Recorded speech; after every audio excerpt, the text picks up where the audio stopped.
It's a simple question. Do you believe in ghosts? Hold on. I'm not in the mood for ghost stories tonight. Me neither. I didn't ask for stories, I just asked, hold on, where's that waitress? Has anyone seen the waitress?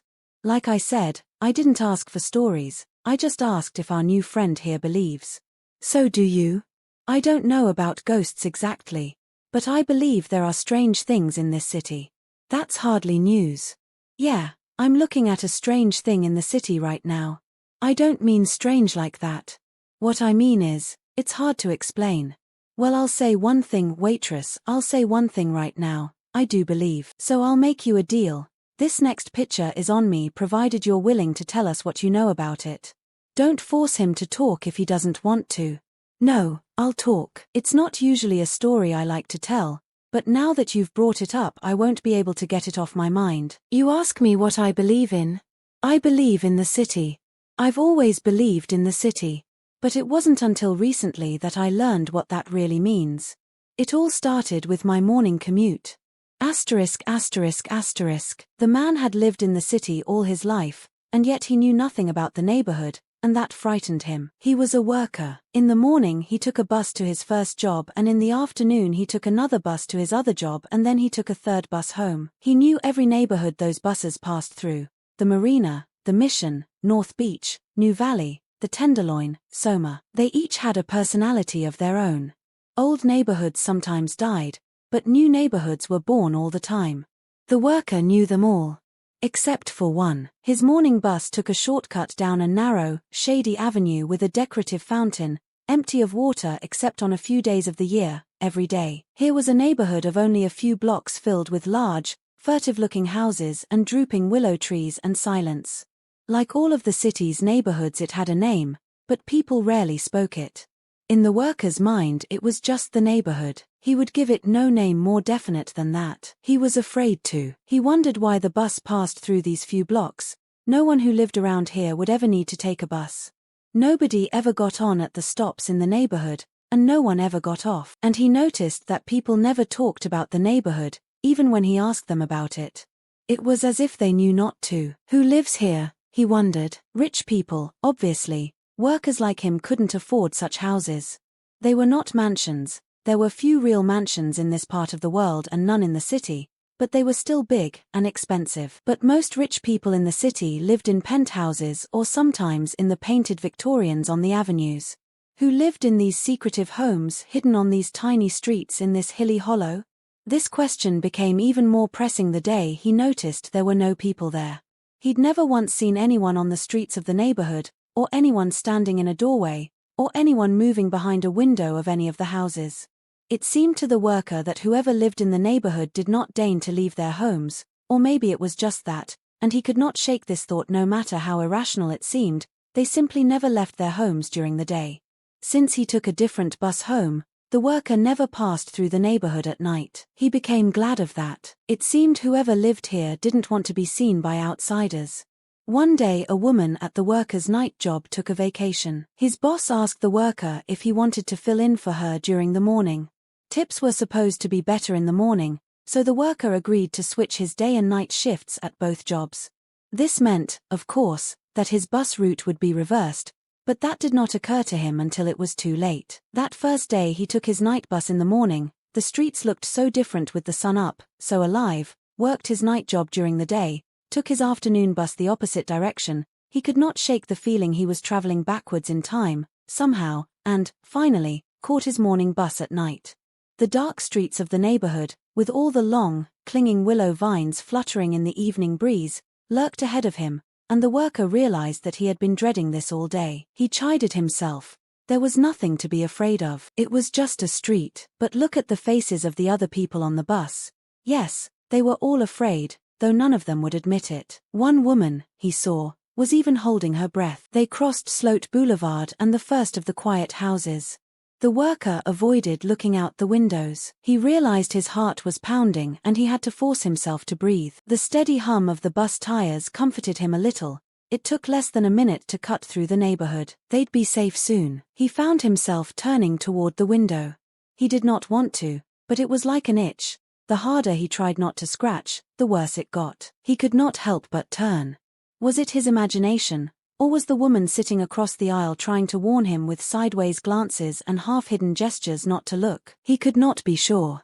Heart pounding, he turned all the way and he looked into the darkness. He saw nothing except the same streets and the same houses as always, the same leaning trees and the same showy fountain. There was nothing strange or sinister about it after all, and he laughed at himself. How childish his fears had been. It was just a neighborhood for rich snobs who liked their privacy and were probably annoyed by the loud, smelly city bus that drove down their private little avenue 100 times a day both ways. In fact, now that he was not so afraid, he realized that it was really a pleasant-looking little neighborhood. It was inviting. Only half aware of what he was doing, the worker rang the bell. Several people in nearby seats jumped. No one ever rang the bell for a stop in the neighborhood.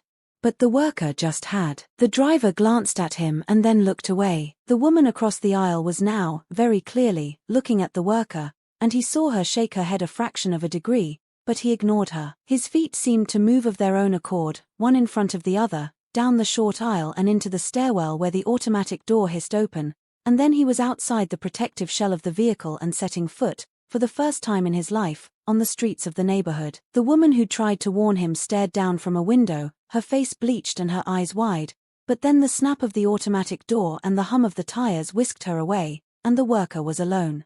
It was a warm night, there was no moon. A small breeze was, as always, coming from the direction of the ocean. The stirring of the willows was the only noise. The worker looked around. Something was strange. The streets were deserted, as usual, but there was something about the houses. He realized there were no lights on in any of them. Every window was dark. The breeze turned cold and the worker rubbed his bare arms. He now felt foolish for getting off the bus and making himself late. He did not understand why he'd done it, and the old fear was creeping up in him again now as all those dark windows, like the empty eye sockets in a pile of skulls, stared at him.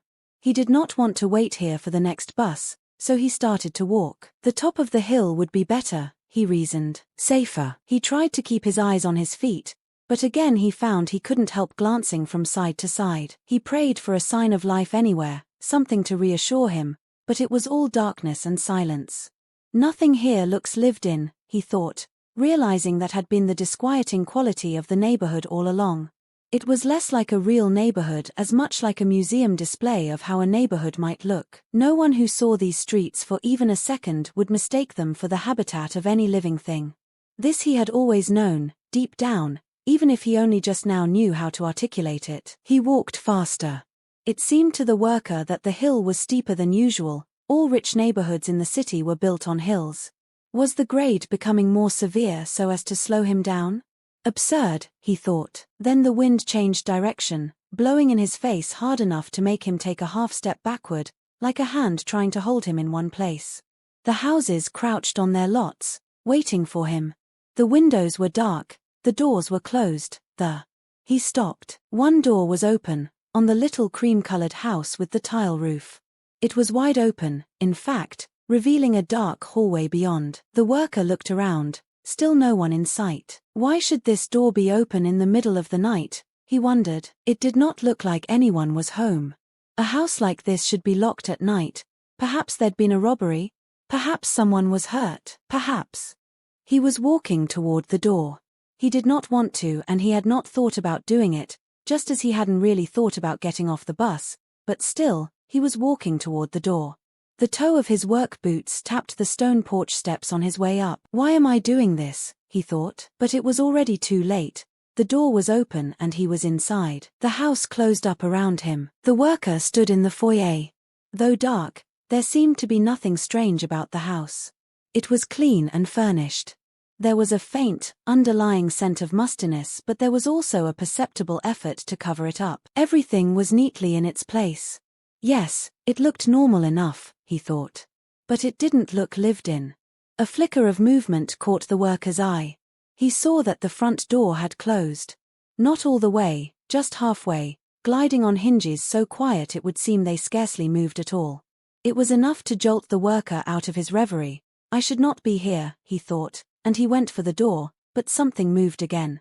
Not the door but something just outside it. There was a flicker and a shudder, and the worker swore he saw something pale flop against the door frame. Surely that was not an arm. Surely flesh could not be such a color.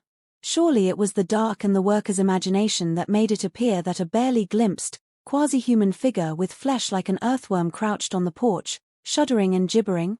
But then it was gone. The worker backed away. He wanted to get out, but not that way. He noticed, now, that there was light in this house after all, the bare illumination of a candle flame in a nearby doorway. Instinctively he went toward it, wanting to huddle around the light for protection against whatever was in the dark. He pushed on the half-closed door, and there was indeed a single candle flickering on a table. 4 figures sat around it, 4 people in claw-footed chairs, 4 men and women whose heads turned in unison toward the worker and smiled as their yellowing eyes met his. But the worker was not looking at the people around the table. No, he was looking at what was on the table, next to the candle. He realized, trying to scream. No sound came out. "We have a guest," said one of the men. His voice was neither high nor low, neither young nor old, it was a blank voice. "We were not expecting you. I'm afraid you've already missed dinner." The worker could not move. He tried to run, but his legs were frozen. He continued to stare at the table. The man who had spoken balled up a red napkin and tossed it onto the tablecloth. "At least we can offer you the hospitality of our company. Why don't you sit and tell us a little about yourself? What's your name?" The man still smiled. His face was the color of chalk. The worker realized they expected him to speak, but his tongue clove to the roof of his mouth. "What's the matter with you? Can't you talk, or are you one of those unfortunates?" The man's bloodless lips sneered. "Look at his clothes," said one of the women. "He looks like some common rabble off the streets. Probably came off of that bus." "Do you think so?" The man peered at him. The 2 silent figures nodded in agreement with the woman. "Well, then, since we've already eaten and since he cannot speak and since he is not the right sort of person, I suppose we have no choice but to throw him out." The worker felt a hand on his shoulder. No, he realized, not a hand, just something cold and clammy that might be called a hand if you knew no better word for it. He felt something at his back, a shape that shuddered and shook. The man with the pale face smiled at whatever was behind the worker. "Just in time. Please show this person to the door." The clammy hand squeezed the worker's shoulder. He did not want to turn around. And then, mercifully, came unconsciousness. Asterisk asterisk asterisk. In a way, nothing changed for the worker after that. He still got up at the same time each day, still went to his same jobs, still took the same buses and, yes, still passed through the neighborhood each morning. He thought he would be afraid to, but he soon realized that the neighborhood was not the same creature during the day as it was during the night. There was really nothing to fear in the neighborhood by day. Yes, in one sense nothing changed, but in a more important sense things were never quite the same again. The worker always thought he knew the city the way like he would have known a brother if he'd ever had one. But now the city seemed dark and alien, and he began to suspect he did not know it at all. Worse, he began to think he did not even want to. It was not the people at the table who haunted his dreams, not their bloodless faces, or their long fangs behind sneering grey lips. Nor was it the shapeless, gibbering thing they called a servant. No, what haunted the worker was the memory of that blood-stained napkin on the table, and the remains of the nightly meal spread out on the red-dappled tablecloth. "We've already eaten," the pale man had said. Whenever the worker closed his eyes he glimpsed what lay on that table, and he remembered what was left of its face. And the worker knew that if he had come to that house an hour or perhaps even 15 minutes earlier they would never have simply thrown him out, never have just laughed at him and let him go. And now he understood why the neighborhood was empty by daylight, and why it never looked lived in. Because certainly the things that inhabited those houses could not be called alive, and they could not abide the light of the sun. But the city belonged to them, and they were its true inhabitants in a way that the worker never could be. In all likelihood, they had been here since it was founded, and would stay here forever. Asterisk asterisk asterisk. And that's how it happened. I don't expect any of you to believe me, but that's all right. I'd almost rather not be believed. Where is this neighborhood? What route is that? Let's not pester our new friend with a lot of questions. You were the one who was interrogating him in the first place. I just want to know. Well, I don't want to know what route it was. Even if his story wasn't true, can we just talk about something else? Yes, we can and we should. My story's done and there's nothing else to say. Now wait a minute, friend. I appreciate you breaking the ice for me, as it were, with that story, because I have a story of my own. Oh, here he goes. I'd say it's even stranger than yours, and since you were honest with me, I think it's only fair that I be honest back. If he's going to do this, we need more beer. I needed more anyway. Does anyone really want to hear this? I do. I do too.